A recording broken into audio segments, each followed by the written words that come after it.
Lo scorso weekend c'è stata la prima tappa del concorso Moby e ne ho approfittato per mandare qualche birra. Oggi assaggio la British Brown Ale che ho brassato nell'ultimo video dopo una ventina di giorni dall'imbottigliamento.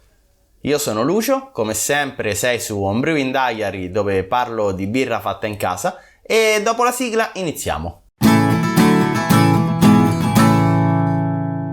Il BJCP definisce questo stile come una ale inglese maltosa basata sul caramello e senza le note tostate della porter. Per capire meglio di cosa stiamo parlando possiamo fare un confronto con altri stili. Ad esempio la British Brown Ale è più spostata sul malto rispetto a una bitter britannica ed è più forte di una dark mild. Ovviamente è meno torrefatta di una English Porter, ma è anche più forte della London Brown Ale. I numeri consigliati dal BJCP sono una OG che va da 1,040 a 1,052, un grado di IBU dai 20 ai 30, una FG che parte da 1,008 e può arrivare fino a 1,013 e che quindi produce un alcohol by volume che va dal 4,2% al 5,4%. Nel mio caso sono partito da una OG di 1,048 e mi sono fermato con la FG a 1,007, un punto in meno rispetto a quanto previsto dal BJCP. Questo mi ha prodotto un alcol del 5% e le IBU si attestavano intorno a 24. Per la parte di fermentazione, senza fare cold crash, ho ottenuto una birra inaspettatamente limpida, che mi ha portato però un'attenuazione all'85%, un po' altina e sospetto che ci sia comunque qualche infezione. Per la ricetta lascio tutti i dettagli in descrizione di questo video e passiamo quindi alla parte di imbottigliamento che ho fatto senza contropressione, con il classico metodo del priming in bottiglia. Per la carbonazione ho aggiunto zucchero per arrivare a 1,4 volumi di CO2. Infatti sospettavo che ci fosse un'infezione da diastatico, poco probabile, ma che comunque mi avrebbe fatto ripartire la fermentazione in bottiglia sovraccarbonando le birre. Visto che questa infezione non credo che ci sia, la birra attualmente prevedo che è abbastanza sottocarbonata rispetto al normale. Il profilo di fermentazione dopo l'inoculo fatto a 26 gradi è partito da 18 gradi ed è arrivato a 21 gradi per un brevissimo diacetyl rest. E finalmente posso stappare una bottiglia. Questo assaggio si baserà sulle schede di degustazione che ho ricevuto dalla prima tappa del concorso Moby.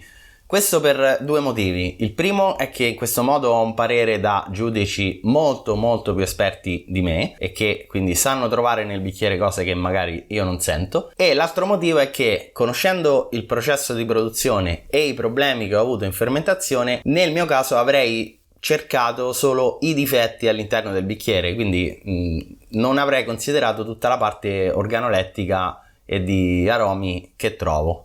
E quindi come aroma abbiamo sicuramente uno spostamento sul malto già dall'inizio con i tipici toni del caramello, del toffee, del biscotto, e oltre a quello c'è una nota terrosa e delle note fruttate. Anche il lievito ci ha messo del suo, non avrebbe dovuto, ma sinceramente a me non dispiace. Come aspetto, come previsto, la schiuma è completamente assente.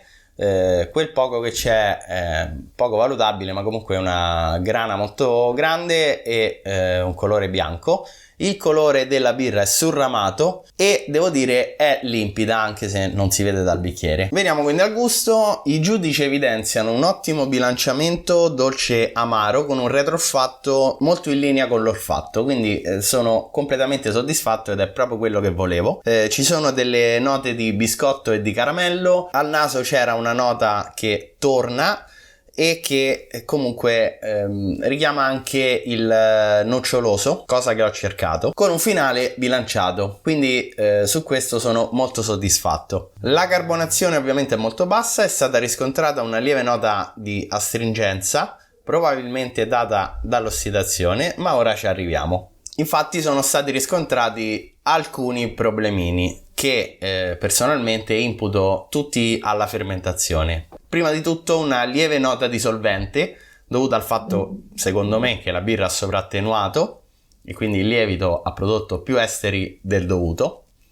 E in più c'è una nota astringente ma anche di ossidazione. L'ossidazione è sicuramente dovuta al processo di imbottigliamento che non è stato seguito in isobarico o in contropressione, e ho fatto davvero poca attenzione a quanto ossigeno stava entrando. Questo probabilmente ha poi ricreato anche astringenza all'interno della birra. C'è anche una punta di diacetile dovuta anche qui al fatto che la fermentazione ha avuto un diacetyl rest molto veloce, che non ha dato il tempo alla birra di riassorbire il diacetile. In più è una birra molto giovane tuttora e si sente effettivamente che il diacetile poteva anche riassorbirsi un po' in bottiglia, ma così non è stato. Quindi in generale è una birra con una base maltata e una luppolatura adeguate. Peccato che questi difetti l'abbiano un po' penalizzata, e quindi il consiglio è quello di controllare meglio la fermentazione e verificare che tutto vada a buon fine all'interno del fermentatore e in imbottigliamento. Come punteggio devo dire che sono soddisfatto, non mi aspettavo una birra eccelsa che si piazzasse tra i primi posti, anche perché è una birra abbastanza giovane e ancora ha un po' di strada da fare. Le schede erano un po' divergenti sul punteggio, ma in media siamo sul 31 cinquantesimi, quindi una birra comunque buona, anche se con qualche difettuccio. E quindi è stato decisamente utile ricevere le schede di degustazione con consigli di giudici birrari esperti che oltre a descrivere meglio di me la birra hanno anche dato dei consigli su come migliorare il processo di produzione. Sono decisamente soddisfatto di come ho eseguito la prima parte del processo di produzione di questa birra, quindi la parte di mash e di boil e soprattutto di stesura della ricetta.